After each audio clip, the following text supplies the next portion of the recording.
All the unique characters. I do let him bang. Yeah, I'm a legend, man. I'm building my legacy. All the stories and perspectives featured weekly. I wasn't fully committed to that choke, and I kind of sunk into it, started squeezing tighter, and I kind of heard him gurgle a little bit. I was like, oh. And all the combat sports you could ask for in the best state in the U.S. Like I said, Ohio versus the world. It's going to happen, for sure. Watch out. It'll be cool, man. I'm not worried about it. I'm going to show them why the Ohio MMA scene is, in my opinion, one of the best MMA scenes in the country. This is Forged in OH. IO. OH. IO. OH. IO! Hello, everyone, and welcome to episode 66 of Forged in Ohio. My name is Jake Murren, and I'm the host of the show. We've been on a roll lately with Forged in Ohio, welcoming new and exciting guests from all around the state to the show. The streak of that continues today, along with the streak of welcoming fighters who won at Cage Thunder 25 last December. There's no doubt that this was performance of the night, finish of the night, knockout of the night, whatever you want to call it. It was electric. Representing Demolition Fight Team, it's David, the Great Nuke Music. Thanks for coming on the show, David, and welcome to Forged in Ohio. Of course, thank you for having me. Yeah, I can't be more happy to welcome you onto the show, man. I can't wait to get into that performance at Cage Thunder 25, but before we get to that, let's just learn more about you, man. How'd you get into combat sports? It started when I was in high school. I think it was after my wrestling season, junior year, summertime. I was kind of bored, so I found this gym that was close to home. Messaged them on Facebook and everything, and met my coach from back home, Devin Basic, and he got me in there, and that's how it started. Yeah, so were you really aware of the sport before actually reaching out, or was it just, your wrestling foundation and you were looking to expand on that? Yeah, no, I was aware of the sport since I was really young and everything. And then I never really thought about doing it until it kind of just popped up in my head one day. I was like, damn, I'm fucking bored. So I was just like, all right, let's do it. Yeah, so I believe you're not actually from Ohio, but you represent the state well, fighting out a Demolition Fight Team in Findlay. What actually brought you here to Ohio? I was looking to start training more. There wasn't available times really back home at my gym. I was training like 3 days a week. So I was talking to Devin, and he trained under Gary when he fought too as well. So he hooked me up, contact with him. So we started talking, and he invited me up here. I came up here, ended up loving it. So I ended up staying. Is that kind of how it started too? When you decided that you wanted to try MMA, you started training it, you started actually competing, and then immediately fell in love with it and knew that this is what you wanted to do? Yeah, as soon as I got in there and started training, I was like, yeah, this is it. This is what I want to do. And I want to go really far with this. So I stuck with it. You're one of many fighters to join the show from a Demolition Fight Team. What has that gym meant to you and your career so far? I tell you what, it means a lot to me. It changed me as a person just from being up here for a short time already. I don't know. It just changed my whole entire view around what it is to actually train and fight. Because you can train part-time, and it's nothing compared about training full-time at all. Do you think of where you'd be right now if you didn't make that decision to go to Demolition and not train under the guys there and with Gary Young and everything that the gym has to offer? I wouldn't be as close to where I'm at right now. That's for sure. That's for sure. Yeah, for sure. And I know you're close with Dylan Budka.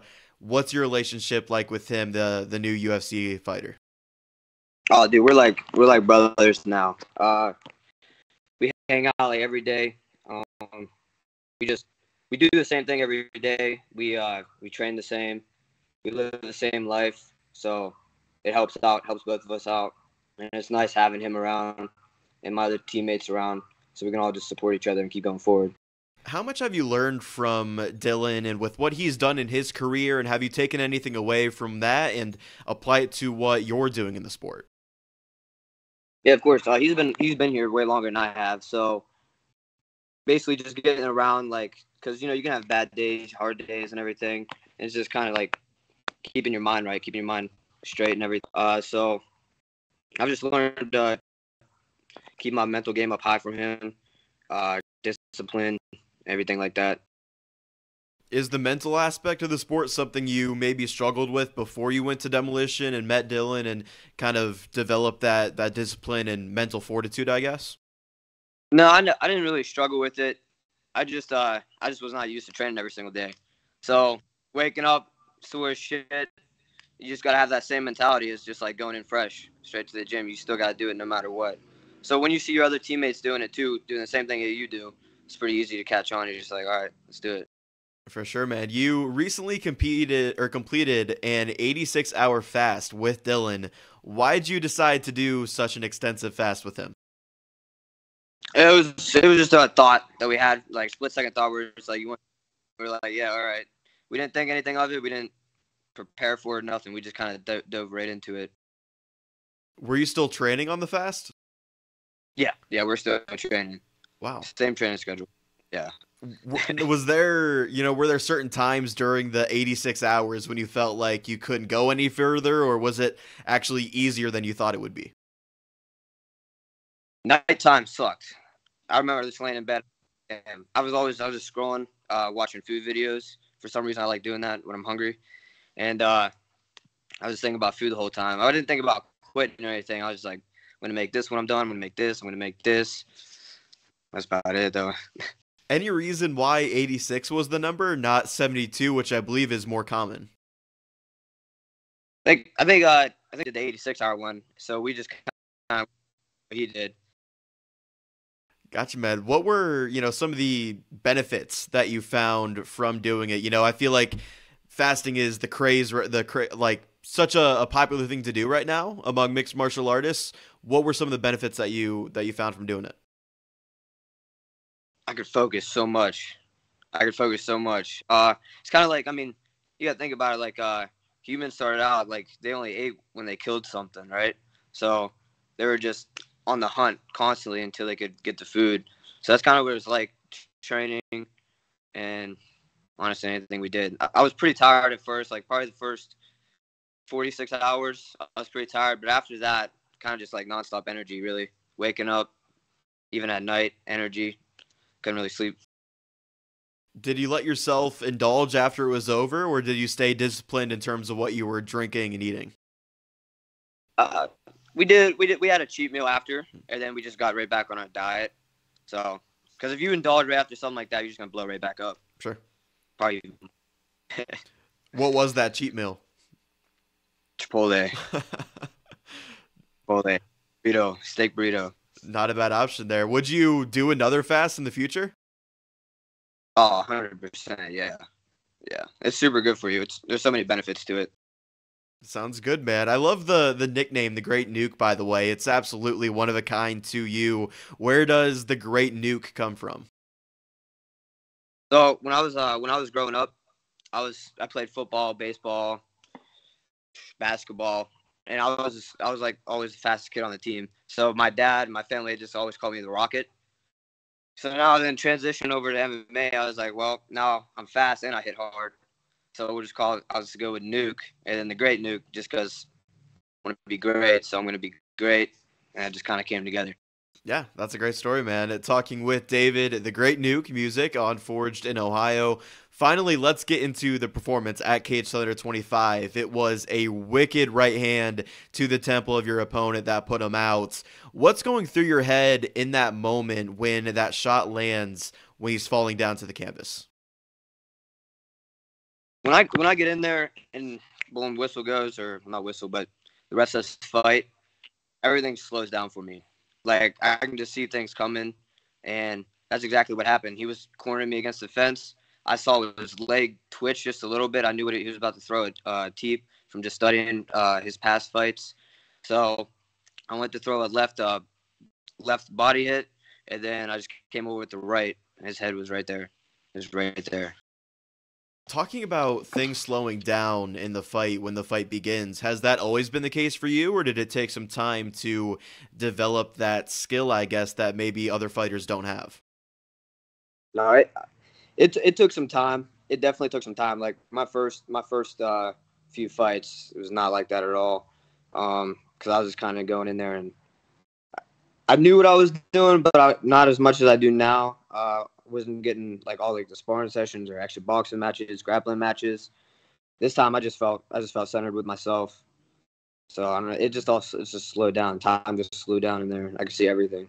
The precision and power that it takes to pull something like that off at Cage Thunder 25, did you know you were capable of landing such a devastating blow there in the cage? Yes. No doubt in your mind. Absolutely. No doubt in my mind. Oh yeah, I always knew what like my power can do and everything. It was just the time that it took to be able to put everything together to set things up like that to make it happen.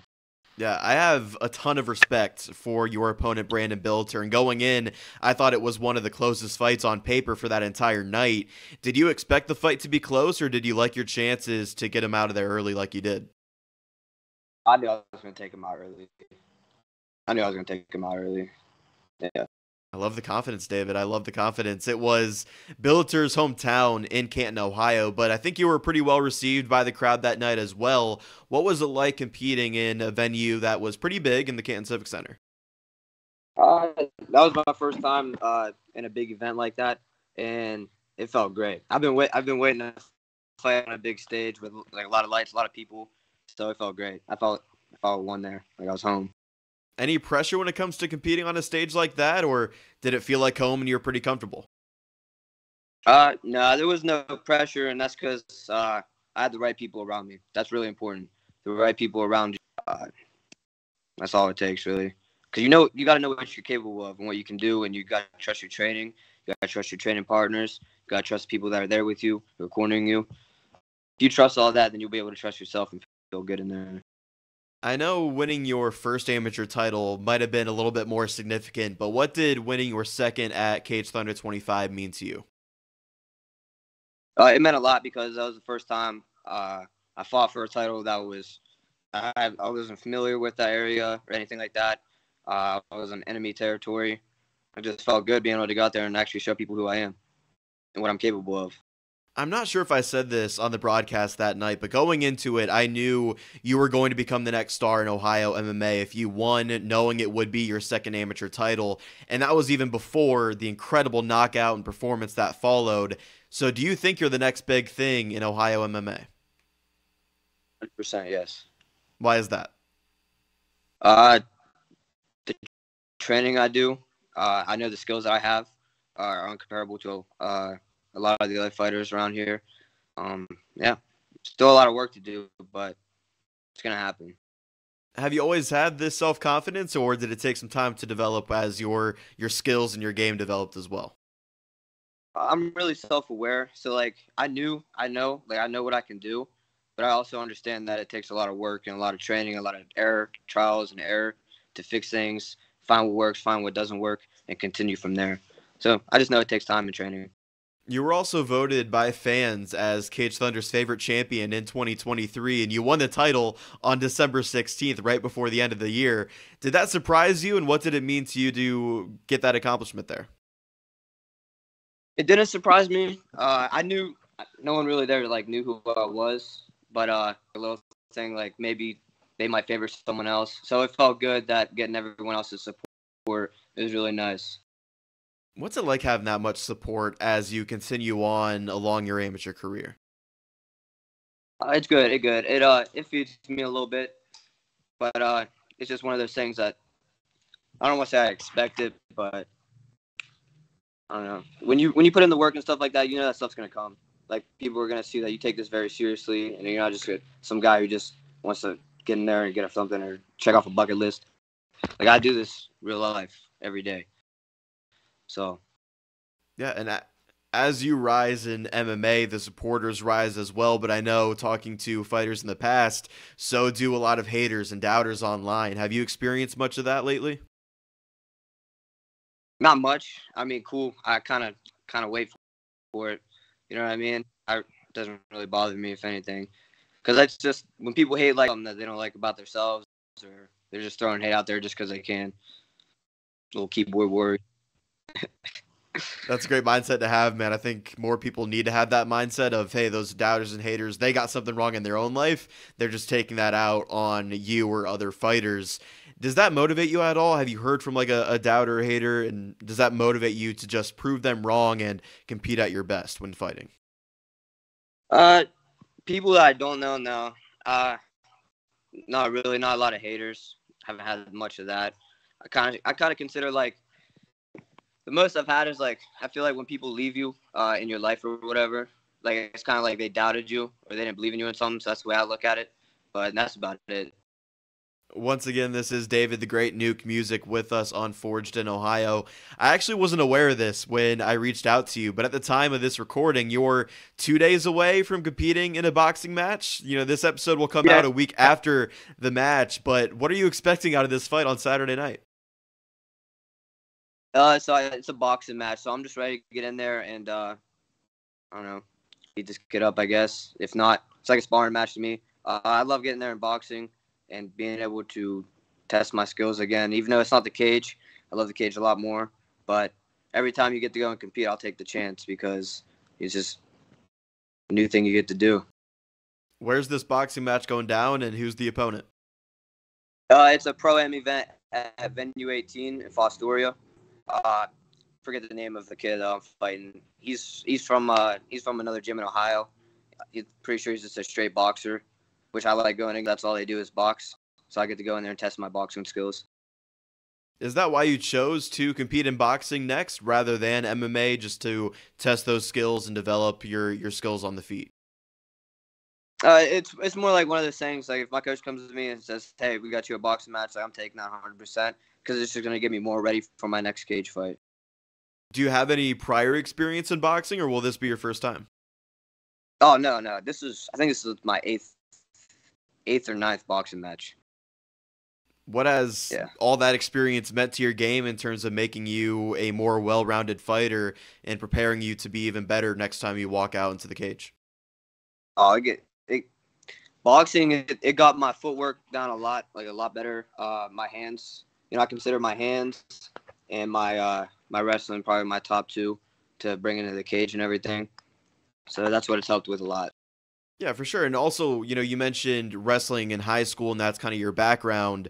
So competing in boxing matches, kind of developing that skill while your wrestling may already be up to a high level. Am I getting that correct at all? Yeah. Following, the boxing match on Saturday, hopefully you're injury-free afterward. When can fans expect to see you in the cage next competing in mixed martial arts? We're looking for April, but if something sooner pops up, we'll probably take that. Yeah. We're looking April, we're looking for a pro debut. We got word from Fury. We'll see how that goes. We're supposed to have a fight March 10th, but the guy, the pro, declined me, so didn't happen, sadly. So that's big stuff, man. That's big news. I was going to ask, having 6 amateur fights with 2 titles, I was going to ask if you have given much thought to turning pro in MMA. Sounds like that might be your next fight, your pro debut. Yes, that's what we're looking forward to. You're a dangerous fighter, no doubt already right now as an amateur, but have you imagined how dangerous you'd be as a pro, being able to use knees, elbows, head kicks, all that, and adding all those weapons to your arsenal? Oh, dangerous. And I'm excited to use them and be able to actually go out there and use every part of my body on someone. What can people expect out of David the Great Nuke Music as a pro fighter? You've done it on the amateur scene, a great record. You've won titles. You've had incredible performances like the one at Cage Thunder 25. Can people expect that to translate on into your pro career? Yeah, this is going to get more exciting from here on out. This is going to be more.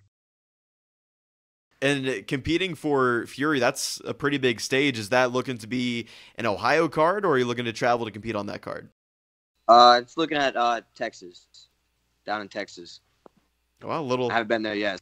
Excited. Yeah, a little road trip for the fight, man. How much does that excite you, being able to travel somewhere new while doing something you love and competing in the cage? So much. I'm so excited for that. So excited. Because soon it'll be more states and then eventually countries. It's all very exciting.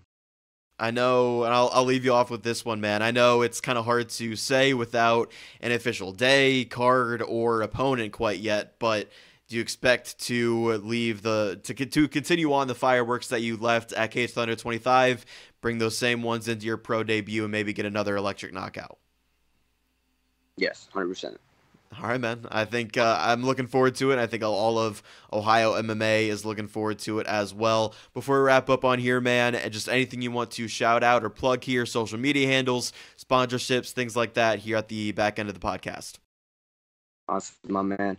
Yeah, so just want to say thank you to my sponsor, Silverback Stripes. You guys have been great.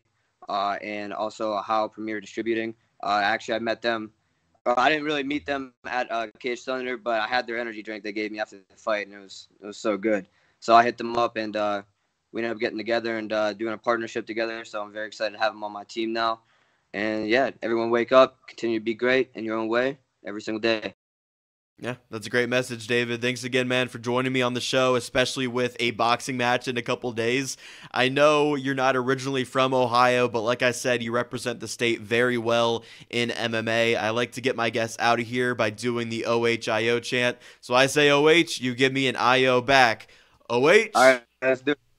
IO. Thanks, David. It was an honor to be on commentary for your last fight at Cage Thunder 25. Good luck in boxing this weekend, and I can't wait to see what you accomplish next in combat sports.